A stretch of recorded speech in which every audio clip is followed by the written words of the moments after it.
Billy Luna. Part 2. They have so much freaking money. They're so blue chip. And then you got like the Gottis, like Gotti's brother, who is the big narcotics guy. You've got Angelo Ruggiero's brother. These guys want some money. They want a taste, but like it kind of like Paul Castellano's like, let's not do it. So it's interesting, like the haves and have nots, you know. They said the primary henchman of that whole thing was Chin Gigante. Like he's the guy if you were dealing junk, his guys are gonna throw you off a roof. Yeah, a lot of those. I mean, Tony Corallo, Lucchese boss, he had many wiretaps where he talked about that. He would say, you know, if anybody's caught selling drugs, we need to kill them. Part 2.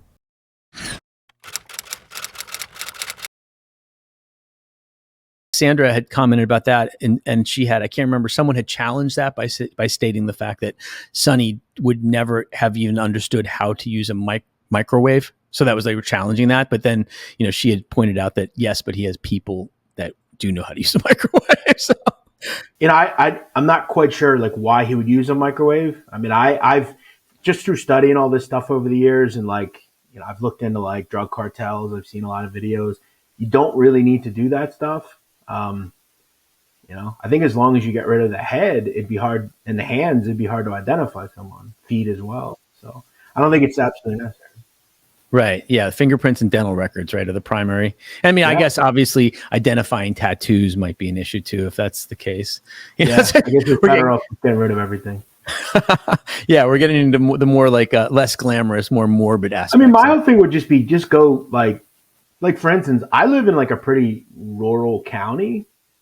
I mean, I look around like when I go like walking or running or hiking or whatever, there's like all sorts of places you could hide things. Like who would look to I mean, you bury something, who would look to dig it up, you know? I mean, I feel like that would be the easiest thing to do. But I mean, there's different kinds of hits, right? Yeah. There's different kinds of messages that you want to send with the hit. That's true. You know, yeah, sometimes you want to just throw it in the street. Yeah, sometimes you want to do it at Spark Steakhouse in the middle of Manhattan in Christmas time. You know what I mean? Then other times, you know, you want to disappear it. You want to Houdini it. Please subscribe to the Billy Luna channel and like the video. I'll continue to say, and I've always made this case, like when you're looking at like a court of law, I think if you do certain things, even today in 2023, you can get away with murder.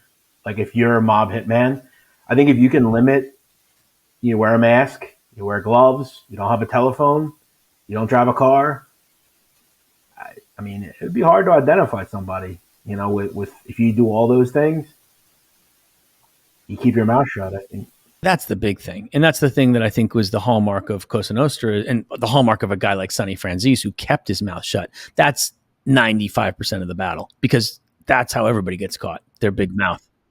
Keep in mind, he also was committing crimes when there were no cameras and DNA and audio and all that kind of stuff. So, I mean, I always say, like, if you were getting caught doing a murder in the 30s, I mean, you must have been an awful murderer because, like, how would you get caught? Unless your cop sees you doing it, you know? Murder is an interesting thing, though. You know, now we have, you know, if you do anything nowadays, it's on a camera. It's on somebody's Ring doorbell. It's on everywhere we are. It's somewhere. I mean, God knows your cell phone's probably watching you. It's probably watching us right now or, you know, whatever. But murder is an interesting thing. And I think that in this country we live in, I don't know if you remember the movie Chinatown, Jack Nicholson back in the day, where the whole thing was, you know, Curly in the beginning he's a guy, his wife was cheating on him, and Jack Nicholson is like the kind of private investigator that, you know, catches cheating spouses, and Curly's like, that Curly was played by the guy who played Paulie in Rocky, and he's like, you know what I'm going to do, Mr. Giddies? I'm going to kill her. And he's like, you can't kill her,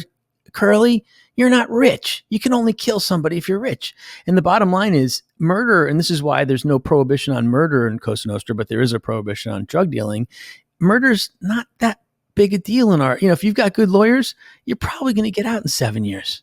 But nowadays, the Mafia does not kill people. They just don't. I mean, there may not be a prohibition per se, but there pretty much is. And there's an edict that they don't kill people. I mean, it's just, they don't have the ability to anymore. They're so scrutinized by the FBI that, you know, but you're right. I mean, I think when you look at murder, I think as long as you're not participating in it, like if, for instance, a lot of gangsters over the years got conspiracy to commit murder, which is you instruct someone to kill someone, or maybe you help put it in motion. I've seen people get 7, 10, 12 years for that. Now, if they really hate you, for instance, like there was a guy, Frank LoCascio. He was Gotti's number 3. He was arrested with Gotti and Gravano. The only reason he died in prison, and this was argued a lot by his lawyers, was he was on a wiretap where John Gotti was talking about killing someone, Louis DiBono. And LoCascio was sitting there listening to him. And the government said, well, as a human being, you should have stopped him from killing DiBono. And we think about that, it's like, well, they're both in the mafia. What's he going to do? Hey, say, I don't do that. I don't want to get in trouble. Like, you can't do that. He didn't even make a comment like, oh, yeah, you should do that or you shouldn't. He didn't say anything. But the fact that he was just there and didn't do anything about it, that's why he died in prison. He didn't actually kill anybody. That was what got him. A RICO predicate? Yeah. A RICO predicate, throwing anything. Yeah, but he would have been home far before dying in prison. But the reason he dies is because they put that conspiracy to commit murder. And, you look at like a Gravano, he had come out and talked that Frankie Loke shouldn't be in prison. And, that's easy to say now, but you obviously helped put him in there. But yeah, it's, I would just advise to not kill anyone. That would just probably be the best advice. Kids out there, don't kill. Just stay in school. Yeah. Thing about murder, though, in terms of comparing it to, say, if you get caught with a briefcase full of narcotics, you're going to go to jail for 1,000 years. But like murder is doable, in terms of getting sent up. But narcotics aren't, and that's I think the primary reason behind the prohibition. Yeah, I think it really, at least to me, I think it really depends on what exactly you're doing with drugs, right? Because nowadays, people don't realize that the feds don't need you, like they don't need to raid your house and find a kilo of cocaine for you to go to jail. I mean, I have a dear friend that did almost a decade in federal prison because of something they call conspiracy, right? So they listen to your phone calls and they say, okay, well, that coded language is you putting drug deals in motion. And you have this house and this car, but you don't have a job. So there's got to be a way you're doing it. But what they then do is create like undercover buys and things like that. But like he was arrested, they didn't find one dime bag in his home, but they used conspiracy. They then use cooperation. They use people that, they ring up. And, that's the thing about drug dealing, and there used to be rules, like different laws, like in Michigan had a law for years where if you were caught with more than 600 grams of narcotics, it was an automatic life sentence. It was this crazy law, this lifer law, and it relates to like if you've ever seen like Home Improvement, the show Home Improvement. Yeah, Tim Allen, when he was in his early 20s, was at an airport and he had a huge amount of cocaine on him. He was a drug dealer, and he was arrested, and they were going to give him life, and he cooperated against his supplier, and then he ended up becoming this huge star.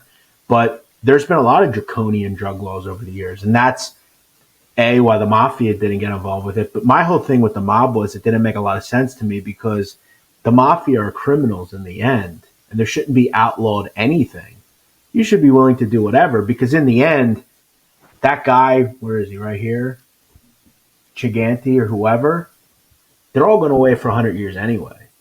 So why not make as much money as you can? I mean, first of all, Gigante previously went away in the 50s for dealing heroin. They all did that. All the big guys, Carlo, Gambino. I mean, everybody had a hand in it. But I think what happened was there was a certain point where they look at the minimum sentencing and they say, we're rich, Gigante's rich, the Gambino's rich. We don't need the money, so we don't want the risk. But I don't see. Here's what I don't agree with, though. The global drug trade is the biggest. It's bigger than any union. It just is. I mean, like, I don't think people realize how much money is in even just selling cocaine. I mean, keep in mind in the 80s, cocaine was huge in America. The way, certain Black organized crime, Spanish organized crime, Asian organized crime. And remember, in the 50s, the Mafia were the ones that pioneered selling heroin into New York. They were the supply. And I don't understand, the Mafia is about making money in the end. And for me, I had always just thought, you're going away anyway. there's more money in drugs than anything. And the mob had always been supply. Why not just continue to be supply? But I get it. They're old school, but I feel like they definitely missed a lot there with that. When you look at like a situation like a Paul Castellano, a Carlo Gambino, they have so much freaking money. They're so blue chip. And then you got like the Gottis, like Gotti's brother, who is the big narcotics guy. You've got Angelo Ruggiero's brother.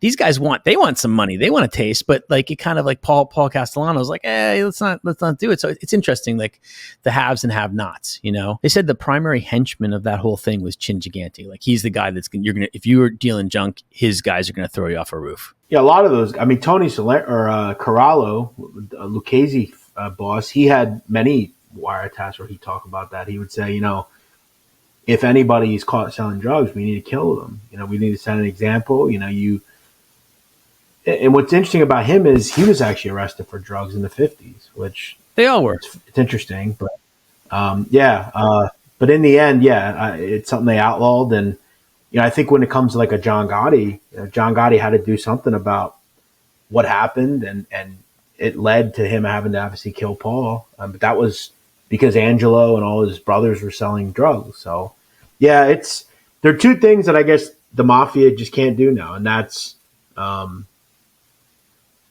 narcotics and killing people. They're a shadow, and the Mafia is a shadow of their former self, right? I mean, there's so many bigger, more powerful groups. And it's funny when you talk about the international drug conspiracy, the biggest, toughest gang associated with that is probably the CIA, right? Tune in next week for Jeff Nadu's Sit Down Part 3. Link to Part 1 in comments and on the video's end screen. Billy Luna. This is Victoria Luna. Don't forget to subscribe to the channel, like the videos, and share with your mates on social media. Check out these awesome videos now. Ciao.